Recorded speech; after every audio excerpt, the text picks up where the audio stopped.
ఎన్నిపోటు దినోత్సవం ఎవరన్నా చేసుకుంటారా? దినోత్సవాన్ని ఇదేమైనా మంచి అని చేసుకుంటారా లేదా ఏదని చేసుకుంటారు? ఎన్నిపోటు పొడిసే మనిషి నువ్వు.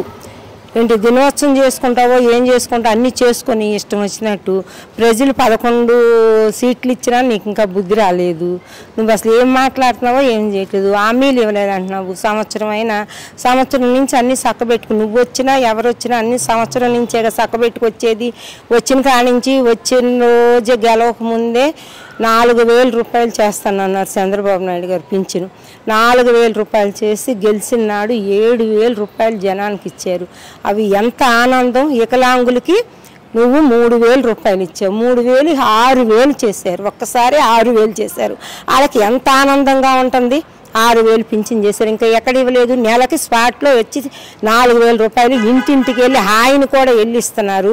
అందరు కార్యకర్తలు అందరు ప్రజల దగ్గర ఉండి అందరికి ఇస్తున్నారు. నువ్వేమి ఇచ్చావు? నువ్వు సంవత్సరానికి 4 సంవత్సరాలకి 250 ఒక్క 1000 రూపాయలకి 250 రూపాయలు పెంచుకుంటా 5 సంవత్సరాలు గడిపావు నువ్వు. హామీలు ఏం తప్పారు? ఆయన అన్నా క్యాంటీన్ భోజనం పెడుతున్నావు. నువ్వేం చేసావు? అన్నా క్యాంటీన్ అలాగే పెట్టి నువ్వేమన్నా మీ నాన్నగారి పేరుని పెట్టుకుని నువ్వు పెట్టుకుంటే నువ్వు మాట్లాడాల్సిన పని ఏముంది? అన్నం ఎవరు అన్నపూర్ణ తల్లి అని ఎవరు తీసేయరు. కాకపోతే 10 మందికి అన్నం పెడతారు. అలాంటి వ్యక్తి నిన్నే చూసారు దేశం. ఆంధ్రప్రదేశంలో నిన్ను మొత్తానికి అన్నం తీసేసిన మనిషి నువ్వు. అన్నం పెట్టేది చంద్రబాబు నాయుడు గారు. ప్రతి మనిషికి పేద ప్రజలు ఆయనే కాదు ఎవరైనా లేదు అన్న వాళ్ళకి అన్నం పెడతారు. నువ్వేం పెట్టావు? అన్నా క్యాంటీన్ తీసేసి సచివాలయం పెట్టావు. నీది ఎలా న్యాయం అవుతుంది? ఈ పూట 5 రూపాయలకి భోజనం ఎక్కడైనా దొరుకుతుందా? కనీసం ఒక టీ కప్ వస్తుందా 5 రూపాయలకి? 5 రూపాయలకి 2, 4, 3 ఇడ్లీ పెడుతున్నారు. 3 ఇడ్లీ పెట్టి టీ ఇస్తున్నారు. మరి భోజనం రేపు మాపు పెడుతున్నారు. చపాతీలు చేసి పెడుతున్నారు. వాళ్ళ ప్రజలు లేని వాళ్ళు ఎంత ఆనందపడుతున్నారో ఈ పూటను చెప్పాలంటే ప్రజల మధ్యలోకి వచ్చి చూడు. ఎక్కడైనా మోసం జరుగుతా ఉంటే నువ్వే మోసం చేసి వాళ్ళు మోసం మాట్లాడే ప్రతి మాట వాళ్ళు నిన్ను ఎప్పుడు ఏమీ మాట్లాడలేదు. నువ్వు మాట్లాడిన మాటకే ప్రతి మాట చేస్తున్నారు వాళ్ళు. అంతేగాని నీ మీద ఏం దుర్మార్గంగా చేయట్లేదు. నువ్వే వాళ్ళని దుర్మార్గం చేసావు. గ్యాస్ బండ్లు ఇవ్వాల్సి ఉంటే సంవత్సరానికి 3 గంటలు గ్యాస్ బండ్లు ఇచ్చారు చంద్రబాబు నాయుడు గారు. అందరికీ డబ్బులు పడతాయి. ఇంకా అన్యాయం ఏంటి? ఎక్కడ అన్యాయం చేశారు? నువ్వు అట్టగంటున్నావు. ఎన్నిపోటు పొడిచారు అంటున్నావు. మీ బాబాయిని ఎన్నిపోటు పొడిచావు నువ్వే అందరికి తల్లికి చెల్లికి అందరినీ నువ్వు మోసం చేస్తున్నావు. ఎవరన్నా మోసం చేస్తున్నారా? మరి చంద్రబాబు నాయుడు గారు మోసం చేశారు. వాళ్ళ కుటుంబం అందరూ బాగున్నారుగా. నీకు మళ్ళీ ఇలా మోసం చేసేవాళ్ళు ఎవరు లేరు దేశం మీద. అందరు ప్రజలందరూ బాగానే ఉన్నారు. మరి జగన్మోహన్ రెడ్డి గారు ఏమంటున్నారంటే నేనైతే ఇస్తానన్న ప్రతి పథకం కూడా మరి సంవత్సరంలో ఇస్తాను అని చెప్పి సంవత్సరంలోనే ఇచ్చి చూపించాను. మరి కూటమి ప్రభుత్వం ఎందుకు అలా చేయట్లేదు అని చెప్పేసి ఆయన అడుగుతున్నారు కదా. ఇస్తారు. రేపు 12వ తారీఖు పిల్లలకు అమ్మ ఒడి ఇస్తున్నారు. 12 మళ్ళీ 15వ తారీఖు ఎప్పుడో మళ్ళీ వీళ్ళకి ఇస్తానంటున్నారు 1,500 రూపాయలు. ఇవ్వకపోతే వాళ్ళు చెప్పిన పథకాలు ఇవ్వకపోతే నువ్వను ఏంటి? వాళ్ళు అనుకున్నవన్నీ ప్రజలు ఇస్తారని ప్రజలకు నమ్మకం ఉండే వాళ్ళు ఓటేశారు. అంతేగాని అన్యాయం చేసే మనిషి కాదు చంద్రబాబు నాయుడు గారు. లేని వాళ్ళకి అన్నం పెట్టే మనిషి ఆయన. అంతేగాని నువ్వు దుర్మార్గం మాటలు మాట్లాడు మాకు ఎప్పుడైనా. అంటే చంద్రబాబు నాయుడు గారు, లోకేష్ గారు, అలాగే పవన్ కళ్యాణ్ గారు ఎన్నికల ముందు ప్రజలకి అది చేస్తాం ఇది చేస్తాం అని చెప్పి కళ్ళబొల్లి మాటలు చెప్పి గెలిచిన తర్వాత మరి ఖజానా ఖాళీ అయిపోయింది అని చెప్పి చేతులు దులిపేసుకుంటున్నారు అని అంటున్నారు కదా. ఖజానా ఖాళీ ఏం చేతులు దులిపి వేసుకోవట్లేదే. అన్నీ ఒక లైన్కి తీసుకొస్తున్నారు.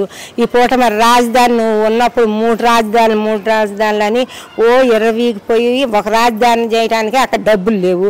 ఆ సంగతి నీకు తెలుసు డబ్బులు లేవని సంగతి.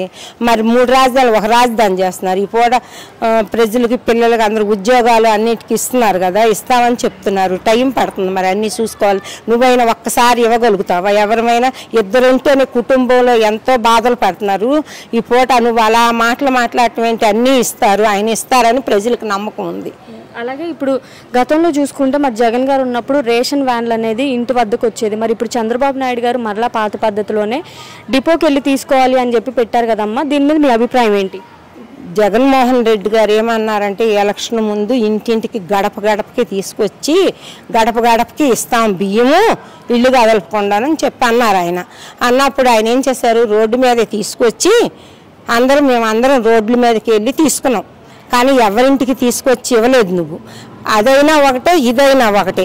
అందుకని స్టోర్లో అయితే యాన్ ఖర్చు ఉండదు. మరి ఆ యాన్కి డ్రైవర్ ఇవన్నీ ఎన్ని డబ్బులు అవుతున్నాయి, అవన్నీ ఇబ్బందులే కదా జనాలకి. అసలు డబ్బులు అయిపోతున్నాయని కాదు, పని చేసుకోవడానికి వెళ్ళేవాళ్ళు పనికి వెళ్తారు తెల్లారేటప్పటికి 15 రోజులు ఇస్తున్నారు.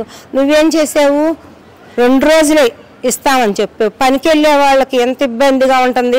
ఈ పూట 2 రోజులు తీసుకోకపోతే మేము బియ్యం ఇవ్వమని చెప్పారు, రేషన్ కార్డులు పోతాయని చెప్పావు. ఈ పూట 15 రోజులు పెట్టారు. ఎవరు వీలుగా ఉన్నప్పుడు వాళ్ళు వెళ్ళి స్టోర్కి తెచ్చుకుంటారు. సరుకులు కూడా ఇస్తామని చెప్తున్నారు, సరుకులు కూడా ఇస్తారు ఆయన. అదైనా ఒకటి. ప్రజలు ఏమంటారు అసలు ఆ ఇబ్బంది కన్నా ఇది చాలా బాగుంది మాకు. మేము పనికి వెళ్ళేటప్పుడు చక్కగా ఇబ్బంది లేకుండా వెళ్ళి తీసుకొచ్చుకుంటాము. అప్పుడు 2 రోజులు ఎంతో ఇబ్బందులు పడ్డాము మేము అని చెప్పని. ప్రజలేమి నువ్వు అనుకున్నట్టు ఏమి ఇబ్బందులు పడతలేదు, చాలా బాగున్నారు. వికలాంగులు వాళ్ళు ఉంటే పెద్దవాళ్ళు 65 వాళ్ళు వాళ్ళ ఇంటికి తీసుకెళ్ళి బియ్యం ఇచ్చేస్తారు. నువ్వు దానికి ఏం కంగారు పడి బాధపడొద్దు, నువ్వు బాగానే చేస్తున్నారు చంద్రబాబు. మీరేమో ప్రజలేమి ఈ పద్ధతి వల్ల ఎటువంటి ఇబ్బందులు పడట్లేదని మీరు అంటున్నారు. మరి ఇబ్బందులు పడినప్పుడు జగన్మోహన్ రెడ్డి గారు మరలా ప్రజలకి రేషన్ కష్టాలు మొదలైనవి అని చెప్పి ఎందుకు అంటున్నారు? ఆయన ఏం పని తిన్నదరక్క ఏం చేయాలో తెలవక ఖాళీ కూర్చున్నాడు కదా, అందుకని చెప్పి అలా చెప్తున్నాడు అన్ని మాటలు. ఆ మాటలన్నీ ఎవరు వినమాకుండమ్మా. ఆంధ్రప్రదేశ్ ప్రజలందరికీ న్యాయం చేస్తారు చంద్రబాబు నాయుడు గారు. జగన్మోహన్ రెడ్డి అలాగే వాగుతూ ఉంటాడు. వాగింది ఎవరో నమ్మొద్దని ప్రజలందరూ అసలు ఎంత బాధపడుతున్నారు. దరిద్రం వదిలింది, ఎంత బాగున్నాము మేము అందరం, చక్కగా చూస్తున్నారు మమ్మల్ని చంద్రబాబు నాయుడు గారు. ఇప్పుడు స్టోర్కి వెళ్ళామనుకో చక్కగా తెచ్చుకుంటున్నాం, మేము మా పనికి మేము వెళ్ళిపోతున్నాము అని చెప్పి ఎంతో ఆనందపడుతున్నారు. నువ్వు అనగానే ఏంది సరిపోదు.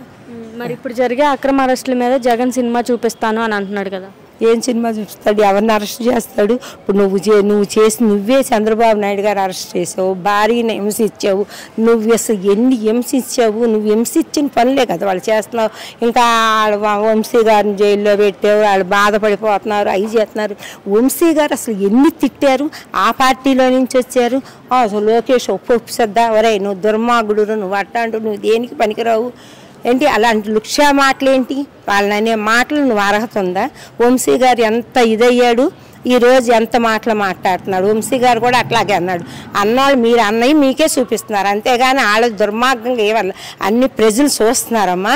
నువ్వు ఎన్ని అన్నా ఎన్ని అబద్ధాలు పెట్టినా కూడా అందరికి అమ్మ వాళ్ళు వస్తాయి, పథకాలు అన్నీ వస్తాయి, అన్నీ బాగుంటాయి. నువ్వేం కంగారు పడిపోక అందరూ ఆనందపడ. మళ్ళీ నువ్వేదో అనుకుంటున్నావు కానీ వస్తావని. కూటమి ప్రభుత్వం చాలా బాగుంటున్నది, అందుకని అందరూ చాలా ఎప్పుడు కూటమి ప్రభుత్వమే ఉండాలి, బాగా సంతోషంగా ఉన్నాం మేమని చాలామంది ఆనందపడుతున్నారు. కానీ నువ్వు ప్రజల మధ్యలోకి వచ్చి చూస్తే నీకు తెలుస్తుంది ఆ ఆనందం ఏదో.